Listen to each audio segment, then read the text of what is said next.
One of the Western journalists to see Ho Chi Minh most recently found no evidence of any senility.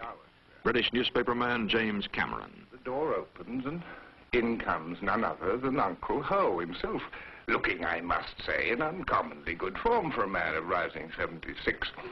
He moved over without any sort of introduction and sat down, poured himself a bottle of beer, and started to smoke what it must have been about 200 cigarettes.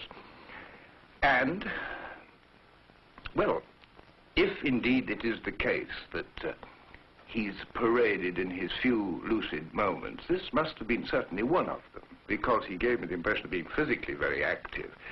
And certainly, in no sense did he talk like a gaga old character.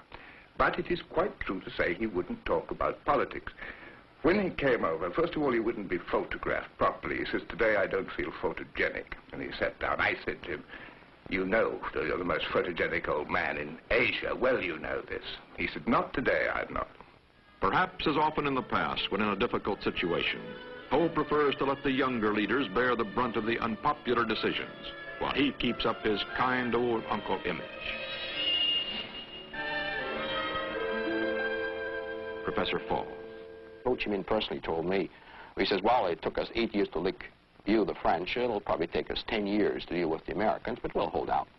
Well, the fact is, what he never realized, that the Americans aren't just 3-4 times stronger than the French, but something like 10th to the power of the French. To give you a precise example, the French had a total combat air force of 200 airplanes. The United States uses 300 airplanes a day in some of those major raids. So very obviously, there's a great deal of agonizing reappraising going on in North Vietnam. So Ho Chi Minh makes those mistakes. But internally, what sounds to us as being extremely harsh or rough, you know, the American imperialists must leave Vietnam, that's what his people likes to hear. This is the sort of old give him hell Harry of President Truman. And of course, they are up against the biggest power in the world, and there are 18 million people. Ho Chi Minh is of the blood, sweat, and tears school. You don't fight a revolution for 30 years getting clobbered at every turn until finally you come out on top without being of the blood, sweat, and tears school.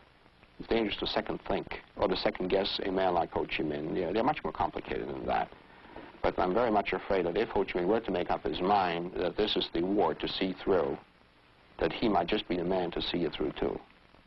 The aged president is still a ferocious nationalist and a shrewd communist revolutionary. This month, the United States made abundantly clear its willingness to negotiate for peace. It's now up to the old man in Hanoi.